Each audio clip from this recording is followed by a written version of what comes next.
Hello everyone. তো এতদিনে তো হচ্ছে আমরা কোডিং লেখার বেসিক স্ট্রাকচার, আইডি সবকিছুই আসলে অনেকটা বুঝে গেছি। এখন আসলে আমাদের মেইন কাজ হচ্ছে কোড লেখা। কোড লিখে লিখে প্র্যাকটিস করা যে কী করব, কোড দিয়ে বিভিন্ন প্রবলেম সলভ করা। তো প্রথমত যখনই আমাদের এই পিসি আবিষ্কার হয়েছে বা কম্পিউটার আবিষ্কার হয়েছে, সেটা মূলত হয়েছে কিছু ক্যালকুলেশন করার জন্য বা যোগ, বিয়োগ, গুণ, ভাগ এগুলা করার জন্য। এবং হচ্ছে আমাদের প্রসেসর মেইনলি এই কয়েকটা কাজই করতে পারে এবং হচ্ছে সে সিম্পল বাইনারি জিনিসগুলা বুঝে আর হচ্ছে কিছু ক্যালকুলেশন করতে পারে, জাস্ট যোগ, বিয়োগ, গুণ, ভাগ এগুলা। আজকে আমরা যেটা করব, আমরা হচ্ছে যোগ, বিয়োগ, গুণ, ভাগ করব। ঠিক আছে? কিছু ক্যালকুলেশন করব। ক্যালকুলেশনগুলা হচ্ছে আউটপুটে শো করব বা কনসোলে শো করব। সো এটা করার জন্য আমি জাস্ট হচ্ছে প্রিন্ট করব। ঠিক আছে? তো আমরা তো জানি যে printf একটা ফাংশন আছে। আমাদের কম্পাইলার এটা বুঝে, লাইব্রেরি ফাংশন, যেটা হচ্ছে আমাদের এই stdio থেকে আসতেছে বা স্ট্যান্ডার্ড ইনপুট আউটপুট লাইব্রেরি থেকে। তো সে কি করে, সে বেসিক্যালি এই কোটেশন মার্কের মধ্যে যা থাকে সেটা সে স্ক্রিনে শো করে দেয়। একটা নিউ লাইন দিব। আমি হচ্ছে একটা জিনিস প্রিন্ট করে নিউ লাইনে চলে যেতে চাচ্ছি। ওকে, সো আমি নিউ লাইন দিলাম। ঠিক আছে, এখন আমি এখানে দিচ্ছি হচ্ছে পার্সেন্টেজ ডি। পার্সেন্টেজ ডি জিনিসটা হচ্ছে সে এই জায়গায় প্রিন্টএফ একটা সংখ্যা এক্সপেক্ট করতেছে, সেই জায়গায় কোনো লেখা চাচ্ছে না। মানে সে পার্সেন্টেজ ডি ডিরেক্টলি সে স্ক্রিনে শো করবে না, সে চাচ্ছে এই পার্সেন্টেজ ডি এর জায়গায় একটা সংখ্যা প্রিন্ট করবে। ঠিক আছে? সো পার্সেন্টেজ ডি হচ্ছে decimal, D is for decimal. Alright, so decimal number মানে হচ্ছে আমাদের যে স্বাভাবিক সংখ্যাগুলা, সেগুলার মধ্যে কোন একটা নাম্বার সে কি এই জায়গায় শো করতে চাচ্ছে, এই ডেসিমালের বা পার্সেন্টেজ ডি এই জায়গাটায় শো করতে চাচ্ছে। ঠিক আছে? তো এখন কোন সংখ্যাটা সে শো করবে সেটা একটা কোয়েশ্চেন থেকে যায়। সে শো করতে যে নাম্বারটা চাচ্ছে সেটা আমাকে এই জায়গায় বলে দিতে হবে কমা দিয়ে। তো কমা দিয়ে আমি ধরুন যে আমি 9 প্রিন্ট করতে চাচ্ছি। ঠিক আছে? তো সে অলরাইট, তো আমি এখানে সেমিকোলন দিই নাই। ওকে, সো 9 প্রিন্ট করতেছি। ওকে, দেখুন সে আমাকে 9 প্রিন্ট করে দিছে। রাইট? সো এই যে এই 9টা এসে কি পার্সেন্টেজ ডি এর জায়গায় বসে গেছে। অলরাইট, সো আমি এই 9 সাথে একটা 9 যোগ করে দিচ্ছি। এখন দেখি সে আমাকে কি আউটপুট দেয়। খুব সুন্দর, সে আমাকে কি 18 আউটপুট দিছে। তো সিমিলারলি আমি যদি এটাকে কপি করি, এই লাইনটাকে কপি করলাম। ঠিক আছে? কপি করে আমি এটাকে পেস্ট করতেছি হচ্ছে 4 বার পেস্ট করলাম। ঠিক আছে? 4 বার পেস্ট করে আমি এখন এটাকে গুণ করে দিলাম, যে বা আমি এখানে নাম্বারটা চেঞ্জ করে দিলাম, 5 দিলাম। এখানে হচ্ছে বিয়োগ দিচ্ছি, যে 9 থেকে 9 বিয়োগ করে দিব। এবং এটা হচ্ছে ভাগ, তাই না? ভাগ দিচ্ছি আমি 9 কে 3 দিয়ে।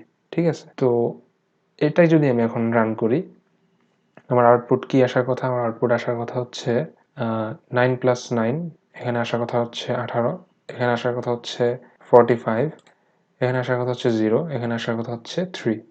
দেখি এক্স্যাক্টলি সেটাই আমাকে কি আউটপুট করে দিছে।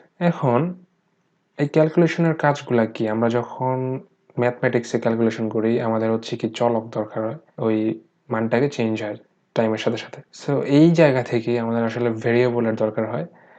আমি চাইলে এই জায়গায় বলতে পারতাম যে ইন্টিজার x ইকুয়ালস টু 9, এখানে ইন্টিজার x ইকুয়ালস টু 9 দিতাম এবং এই যতগুলা 9 আছে সবগুলা হচ্ছে আমি 9 এর জায়গায় x দিয়ে দিতাম। রাইট, সবগুলা 9 এর জায়গায় আমি x দিলাম। এখন দেখি আমার আউটপুট কি আসে। 1845 আউটপুট আমাদের ঠিকই আছে, মানে আমাদের কাজটা ঠিক মতো হচ্ছে। তো ইন্টিজার, রাইট, এখানেও আমরা একটা ইন্টিজার দেখতেছি, এখানেও একটা ইন্টিজার দেখতেছি। সো আমি বলছিলাম যে মেইন ফাংশনটা আমাদের লাস্টলি একটা জিনিস রিটার্ন চায়, সেটা হচ্ছে আমরা লাস্ট থেকে বলে দিই যে রিটার্ন 0।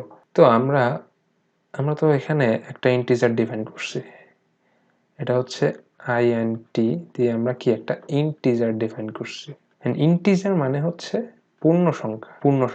এবং এরকম পূর্ণ সংখ্যা মানে হচ্ছে আমি যখন এখানে ইন্টিজার x বলছি, সে হচ্ছে এই মেমোরিতে, আমাদের যে পিসির মেমোরি আছে র্যামের মধ্যে সে একটা স্পেস নিছে, যে স্পেসটাতে সে আমার এই নাম্বারটা 9টাকে রাখতে চাচ্ছে।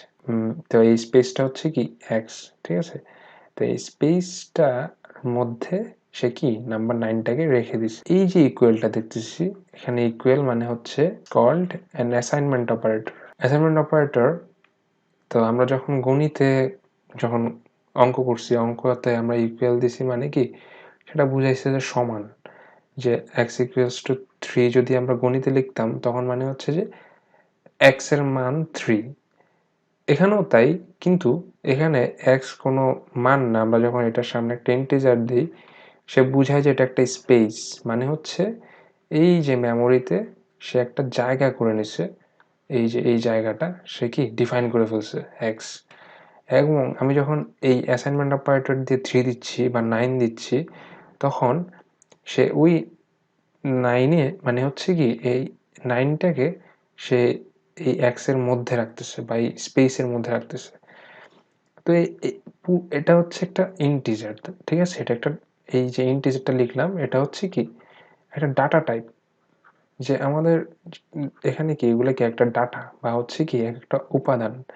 তো আমি ডাটাগুলো যখন রাখতেছি এই ধরনের আরো অনেক ডাটা টাইপ আছে, লাইক ইন্টিজার একটা ডাটা টাইপ, এরকম আমাদের ডাটা টাইপ আছে হচ্ছে কি ডাবল, যেটা কিনা ভগ্নাংশ নেয়, মানে হচ্ছে আমি যদি ইন্টিজারের মধ্যে 3.33 মান নেই সে আর 3.33 নেবে না, সে জাস্ট 3 নেবে।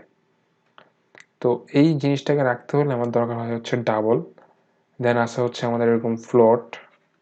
তো এইগুলা কি, এগুলো হচ্ছে প্রত্যেকটাই একটা ডাটা টাইপ, এবং হচ্ছে আছে ক্যারেক্টার, ঠিক আছে, যেগুলো হচ্ছে কি সংখ্যা না, সেগুলো হচ্ছে বিভিন্ন ধরনের সাইন নেয়, ঠিক আছে, ডলার সাইন, এই ধরনের সাইন। তো এই যে আমার বিভিন্ন ধরনের ডাটা টাইপ এবং বিভিন্ন ধরনের ভ্যারিয়েবল, মানে হচ্ছে যে এক্স একটা কি ভ্যারিয়েবল, এটা হয়ে গেল কি একটা ভ্যারিয়েবল, যেটা মানে হচ্ছে তার মান সময়ের সাথে সাথে কি পরিবর্তিত হচ্ছে। আমি যখন একটা ভ্যারিয়েবল ডিক্লেয়ার করি এখানে ইন্টিজার এক্স, সেটা অ্যাকচুয়ালি কি আমার এই র্যামের মধ্যে বা মেমোরিতে একটা স্পেস নিয়ে নেয়। তো আমরা আপাতত জানতেছি যে এরকম আরও অনেক ডাটা টাইপ আছে লাইক ডাবল, ফ্লোট, যেগুলো নিয়ে আমরা নেক্সট ভিডিওতে কমপ্লিটলি ডিসকাশন করব এবং হচ্ছে কি আরও এক্সাম্পল দেখব। অলরাইট।